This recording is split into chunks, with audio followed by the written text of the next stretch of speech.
ABP माझावर तुम्ही पाहत आहात. मुंबई पुणे टॉप 20 घेऊयात मुंबई पुण्यातील महत्त्वाच्या बातम्यांचा वेगवान आढावा. संभाजी ब्रिगेडच्या धमकीनंतर शिवसैनिक रात्रभर दादरच्या शिवसेना भवन जवळ पहारा देतात. दादरच्या शिवसेना भवनवरचं बाळासाहेबांचं चित्र काढून टाकण्याची धमकी संभाजी ब्रिगेडकडून देण्यात आली होती. सेना भवनाच्या इमारतीवरती शिवाजी महाराजांचा पुतळा आहे आणि त्यावर बाळासाहेबांचं मोठं चित्र आहे.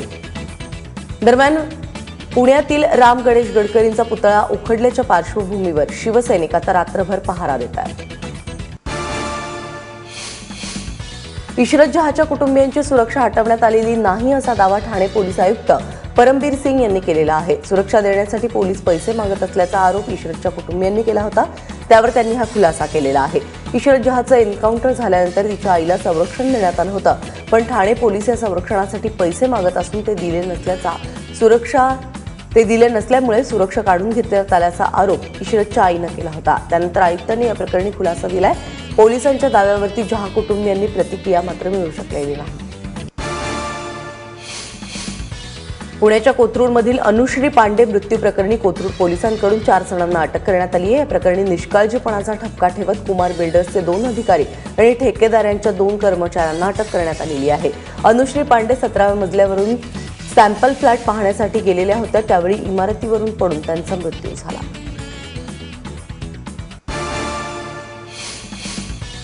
साडेपाच वर्षांच्या चिमुकल्याला जन्मदात्या आईने चटके दिल्याची घटना पिंपरीमध्ये घडलेली आहे. विराज अष्टुळे असे या लहानग्याचं नाव आहे.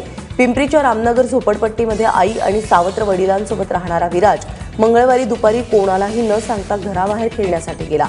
त्याचाच राग मनात धरून निर्दयी आईने कॅलेंडरची पानं पेटवून विराजच्या अंगावरती चटके दिले. जखमी विराजवरती वायसीएम रुग्णालयात उपचार सुरू आहेत, तर आई वडील आरोपी यांना पोलिसांनी ताब्यात घेतलंय. आवडता कुत्रा मेला म्हणून पुण्यामध्ये 22 वर्षीय तरुणाने आत्महत्या केली आहे. कुंवर हर्षवर्धन सिंग असे या तरुणाचं नाव असून तो मूळ छत्तीसगडचा आहे. बोस्की नावाचा हा कुत्रा कुंवर सिंगच्या छत्तीसगडमधल्या राहत्या घरी असायचा. मात्र त्याच्या मृत्यूनंतरचा विरह सहन होत नसल्यामुळे आत्महत्या करत असल्याचं कुंवर सिंगने आत्महत्येआधीच्या पत्रात लिहून ठेवलंय. कुंवर सिंग हा सिम्बॉसिस महाविद्यालयामध्ये MBAचं शिक्षण घेत होता. कुंवर सिंग हडपसरमधील आपल्या नातेवाईकांकडे गेलेला असताना त्याने तिथल्या 6व्या मजल्यावरून उडी टाकून आत्महत्या केली. पुण्यातल्या खेड न्यायालयाने अवघ्या 48 तासांमध्ये विनयभंगाच्या आरोपीला शिक्षा ठोठावलेली आहे. येत्या 10 दिवसांच्या आत तक्रारीचा संपूर्ण तपास करत चाकण पोलिसांनी महत्त्वाची भूमिका बजावली.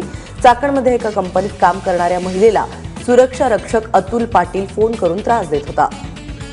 अटक केल्यानंतर त्याच्या विरोधात चार्जशीट, साक्षीदार, पुरावे गोळा करून 9 जानेवारीला खेड न्यायालयामध्ये हजर करण्यात आलं. 10 जानेवारीला न्यायालयाने त्याची तपासणी केली. आज आरोपी अतुलला 2 वर्षांची सक्तमजुरी आणि 500 रुपयांचा दंड ठोठावण्यात आलाय. पुणे विमानतळावरती कस्टम विभागानं केलेल्या कारवाईमध्ये 1 किलो सोन्याची 10 बिस्किटं जप्त करण्यात आलेली आहेत. या सोन्याची बाजारातील किंमत 29,68,000 असल्याची माहिती मिळतेय.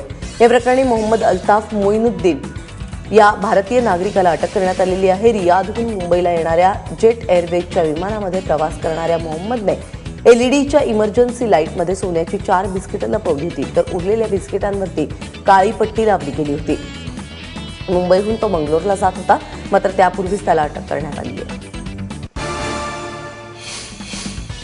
पोषण आहाराच्या नावाखाली वसई विरारमधील लहानग्यांना एक्सपायरी डेट संपलेलं अन्न देण्यात येत आल्याचं उघडकीस झालेलं आहे. वसई विरार पालिकेच्या घरपट्टी विभागानं हा भांडाफोड केलेला आहे.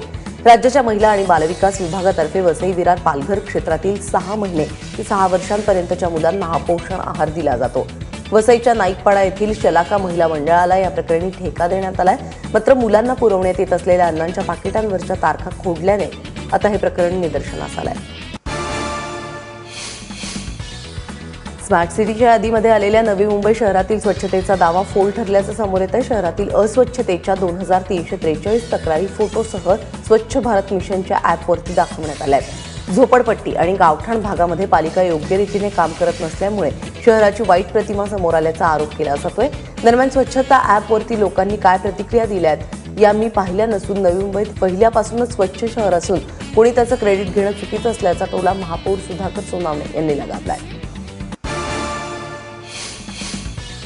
ठाण्याचे विद्यमान महापौर संजय मोरे यांनी यापुढे महानगरपालिकेची निवडणूक लढणार नसल्याचं जाहीर केलंय. संजय मोरे गेल्या 20 वर्षांपासून नगरसेवक आहेत. 2014 पासून संजय मोरे ठाण्याचे महापौर आहेत.